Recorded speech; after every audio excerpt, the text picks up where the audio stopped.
प्राय तो 5 रु अधिक पंचायत बर्तमान आम देखुलू यही हसनापदू नहीं कि धामनगर अधिकांश आउरी 4टी पंचायत जलबंदी रही रास्ता गुड़िक विच्छिन्न हो जाइए बड़ कथा हूँ देखुचु चाष जमी उपर पानी चलुची से चाष जमी उपर बोट सहयोग आम जाऊँ गाँ भितर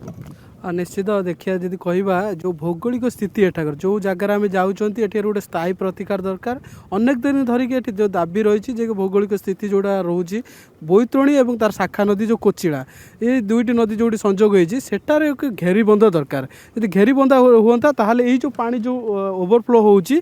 जो ऊपर जो आखुआपदा हो भंडारी पोखरी हो धामनगर हो से अंचल जो पानी धीरे धीरे अंचल को गड़िकी आसो एठी 2 ରୁ 3 दिन हम पानी ओवरस्टॉक कर रोचे तो एमानकर जो दाबी रही है सरकार शुणी शुभ दि जा सारी कम आरंभ हो निहाती जब कह घेरीबंध शुभ दिखाई कार्य आरंभ हो आगू ताहा स्थायी प्रतिकार हम से देखा आगू किंतु वर्तमान जो जो जगार आम जाऊँगी चाष जमी आज्ञा ये तो ये मास सारा रही पानी ये मास सारा आषाढ़ मास लास्ट रु श्रावण मास गला टोटाल पानी सेटा तो संभव नुहे कहवा कि वर्षा हाथ कथा वर्षा जिते पर्यटन हो पानी रही प्रत्येक वर्ष ये पाट बुड़ी जाए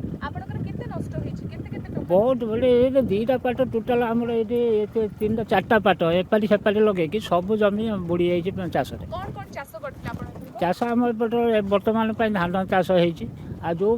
नईकूलिया जमी सब फसल होता से फसल गुड़ा सब बुड़ी जाए हाँ सी तो टोटाल पानी गाँ भर पशिगले सब घर अधा बुड़ी सब छात पर्यटन पानी लगी कौन से सरकार निर्भर बहुत बहुत जमा से कलना कर ये प्रतिक्रिया आप शुणुंट ये प्रतिक्रिया निश्चित रूप से यथेष कष्टदायक कारण ये बैतरणीर बन्या एवं जो भाव में सहयोगी आमर कहते जे गोटे घेरीबंधर आवश्यक रही जो घेरीबंध नहीं सरकार तरफ शुभ तो दिखाई सारी कम तो आरंभ होती किंतु काम शेष पर्यायर पहुँची पारिनी जो जार परिणाम सदृश होची ये रास्ता चाष जमी एवं पानी घेरे यही पानी उपरे वर्तमान बोट चलुची जो बोट रु कि आम आपण सहित सीधाचलक बन्यार विभीषिका देखौछु।